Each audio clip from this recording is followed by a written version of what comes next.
کہ آیا ہے قرآن شریف میں کہ اپنی آواز بلند مت کرو، لا ترفعوا اصواتکم فوق صوت النبی، نبی کی آواز پر اپنی آواز بلند مت کرو ورنہ تیرے اعمال برباد ہو جائیں، تجھے احساس تک نہیں ہوگا، دل مر چکا ہے، چونکہ اللہ کا ڈر ہی نہیں، صرف دکھاوا آ گیا، موبائل چلانا ہے، فوٹو کھینچنا ہے، دوسروں کو شیئر کرنا ہے، یہ نہیں کہ کل اگر میں مر گیا تو قبر میں میرا کیا ہوگا، جہاں خربوں سال رہنا ہے، قیامت تو کل قائم ہونے والی ہے نہیں، جو لوگ 10,000 سال پہلے مر گئے وہ لوگ قبر میں 10,000 سال سے وہ عالم برزخ ہے، جو آج مر جائیں گے قیامت قائم ہوگی 50,000 سال کے بعد، اتنے سال تک قبر میں رہنا، قبر میں کیڑی مکوڑی کی خوراک بننا، کوئی خیال تک نہیں، صرف مکان بنانا ہے، گاڑی خریدنا ہے، موبائل خریدنا ہے، موبائل چلانا ہے، یہاں گھومنے جانا ہے، ندی میں جانا ہے، وہاں سے فوٹو لینا ہے، موت کے منہ میں جانا ہے، وہاں سے فوٹو لینا ہے، چھت پہ چڑھنا ہے، وہاں سے فوٹو لینا ہے، دوسروں کو شیئر کرنا ہے،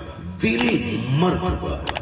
اس لیے کہا گیا ہے حدیث میں کہ جب دلوں کو زنگ لگ جاتا ہے، دنیا کی محبت سے دلوں کو زنگ لگتا ہے، حضور فرماتے ہیں ان القلوب تصدع کما یصدع الماء الحدید، دلوں کو زنگ لگ جاتا ہے جیسے لوہے میں پانی لگتا ہے، لوہے میں زنگ لگ جاتا ہے، اسی طرح سینے کو بھی زنگ لگتا ہے۔ صحابہ نے پوچھا سرکار یہ زنگ صاف کیسے ہوگا؟ تو حضور نے فرمایا قرآن پاک کی تلاوت سے، کثرت سے درود پاک، کثرت سے کلمہ شریف پڑھنے اور پھر کثرت سے موت کو یاد کرنے سے سینے کا زنگ صاف ہو جاتا ہے۔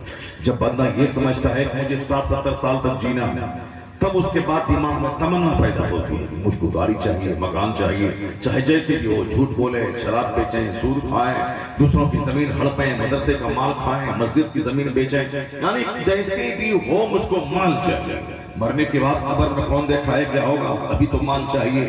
اس قدر سینہ مر جاتا ہے کہ مرنے کے بعد کیا ہوگا، یہاں تک لوگ بولے لگتے ہیں کہ مرنے کے بعد کیا ہوگا کون دیکھا ہے، دنیا میں تو چھپ کے زنا کرتا ہے کوئی نہیں دیکھتا ہے، لیکن قیامت کے دن جب وہ گناہ برسر بازار کھلے گا، جہاں کھربوں لوگ رہیں گے، جہاں اربوں لوگ رہیں گے، جہاں کروڑ نہیں، آدم علیہ السلام سے لے کے قیامت تک کا وہ آخری فرد جو دنیا میں سب سے لاسٹ میں پیدا ہوگا، سب سے پہلا انسان آدم علیہ السلام اور سب سے پہلا آخری آدمی وہ ہوگا جو قیامت کے قریب سب سے لاسٹ میں پیدا ہوگا۔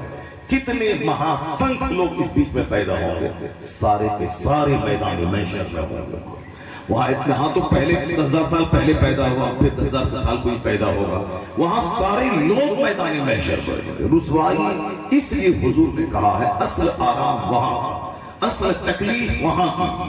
قرآن شریف میں سب سے زیادہ جس ٹاپک کو ٹچ کیا گیا ہے وہ آخرت ہے، اور آج سب سے زیادہ کم جس کا چرچا ہوتا ہے وہ آخرت ہے، سب سے زیادہ کم جس پر گفتگو ہوتی ہے، سب سے زیادہ کم جس کے بارے میں سوچا جاتا ہے وہ آخرت۔ آخرت کا مطلب مرنے کے بعد کی زندگی، اور اس پر اکثر لوگ نہ سوچتے ہیں نہ بولتے ہیں۔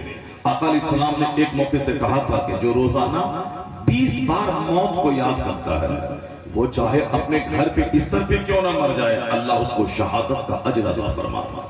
یہ اسی لیے کہا گیا ہے تاکہ موت کو یاد رکھنے سے آدمی کی خواہشات گھٹتی ہیں، موت کو یاد رکھنے سے آخرت کی تیاری کا شوق پیدا ہوتا ہے، موت کو یاد رکھنے کے بعد بندہ دنیا سے اس کا موہ بھنگ ہوتا ہے، دنیا سے زہد کی کیفیت پیدا ہوتی ہے، چونکہ اب وہ یاد ہی نہیں ہے۔ اس لیے جنت جو آخری منزل ہے جہاں خربوں سال رہنا ہے اس کی کوئی تیاری ہی نہیں، جس دنیا میں 100 سال رہنا ہے، جو 100 سال 1 منٹ اللہ کے نزدیک ہے، تو اس 1 منٹ کے لیے ہی ساری تیاریاں، رات بھر جاگ کے فیکٹری کے دروازے پہ نوکری کرنا، رات بھر جاگ کے ہل چلانا، رات بھر جاگ کے فیکٹری میں نوکری کرنا، رات بھر جاگ کے سفر کرنا، رات بھر جاگ کر کے مشین چلانا، یہ سب کچھ ہے کس کے لیے؟ وہ 2 ٹکا کے لیے۔ لیکن جہاں خربوں سال رہنا ہے اس جنت کے لیے 1 رات کے 2 گھنٹے بھی جاگنے کی فرصت نہیں ملتی۔ اسی سے اندازہ لگانا ہے کہ سینہ کتنا مر چکا ہے، سینہ کتنا سخت ہو چکا ہے۔ آقا علیہ السلام جو جانے کائنات ہے، جو جنت کے مالک و مختار ہے، جو جنتی ہی نہیں بلکہ جنت کے مالک ہیں، ان کے بارے میں آپ کی بیوی ہم مسلمانوں کی مقدس ماں سیدہ عائشہ رضی اللہ تعالیٰ عنہ فرماتی ہیں کہ آقا علیہ السلام اتنا لمبا قیام کرتے تھے یعنی اس قدر لمبی نماز پڑھتے تھے کہ آپ کے پائے اقدس ورم ہو جاتے تھے، متورم یعنی پھول جاتے تھے کھڑے ہونے کی وجہ سے. اور حضور اتنا لمبا سجدہ کرتے تھے کہ سجدے میں جانے کے بعد جب سر میں اٹھاتے تھے تو سیدہ عائشہ کہتی ہیں کہ ہم کو ڈر لگنے لگتا تھا کہ آقا کی روح پرواز تو نہیں کر گئے.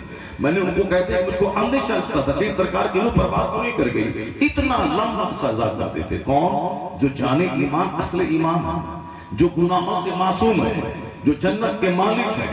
ان سے کہا گیا حضور آپ تو بخشے بخشائے ہیں، پھر اس قدر عبادت میں مشقت کیوں اٹھاتے ہیں؟ تو حضور نے کہا تھا افلا اکون عبدا شکورا، کیا میں رب کریم کا شکر گزار بندہ نہیں بنوں کہ رب کریم نے مجھ پر اتنے احسانات کیے کہ مجھے نبوت دی، رسالت دی، ساری کائنات کی سرداری عطا کی.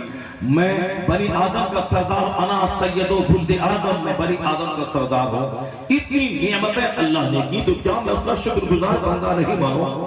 تو جو جنتی جنت کے مالک ہیں انہوں نے اپنی امت کے لیے کیریکٹر کیا چھوڑا؟ کثرت سے عبادت کرنا، لمبا قیام، لمبا سجدہ. 2 مہینے آقا علیہ السلام کی چولہے میں آگ ہی سلگتی تھی. ہم لوگوں نے حضور کی سیرت ہی سننا چھوڑ دیا. ہم لوگ صرف وہ طبلہ لے کے آئے گئے، ہم لوگ صرف باجا لے کے بیٹھ گئے جس کا اسلام میں کوئی مقام ہی نہیں ہے. ہم نے کافروں کا منہ دیکھا، کافروں کا ڈھول لے کے بیٹھ گئے. ہم نے مشرکوں کی زندگی پڑھی، ہم نے اس کا تماشا لے کے بیٹھ گئے. ہم نے مشرکوں کو دیکھا، اس کا تماشا لے کے بیٹھ گئے. ہم نے ان کو دیکھا، اس کی فلم لے کے بیٹھ گئے. ہم نے اس کو دیکھا، اس کی شراب لے کے بیٹھ گئے. ہم نے اس کے ڈانس کو لے کے بیٹھ گئے. یعنی ہم نے مشرکوں کو دیکھا، اس لیے مشرکانہ حرکت ہمارے گھر میں آ گئی. کاش ہم مصطفیٰ جان رحمت کو دیکھتے، آقا علیہ السلام کی پیروی کرتے، حضور کی سنت کو سیکھتے، سرکار کی سیرت کا مطالعہ کرتے، حضور کی تعلیمات، حضور کے ارشادات، حضور کے اقوال اگر ہم پڑھتے تو کچھ نہ کچھ اثر تو ہوتا. یہاں ہے صرف صاحب ایک نعتخوانی کی ڈھونگ رچائی جا رہی ہے، یعنی صرف نعت سننا ہے وقتی لذت کے لیے، مزہ لینے کے لیے.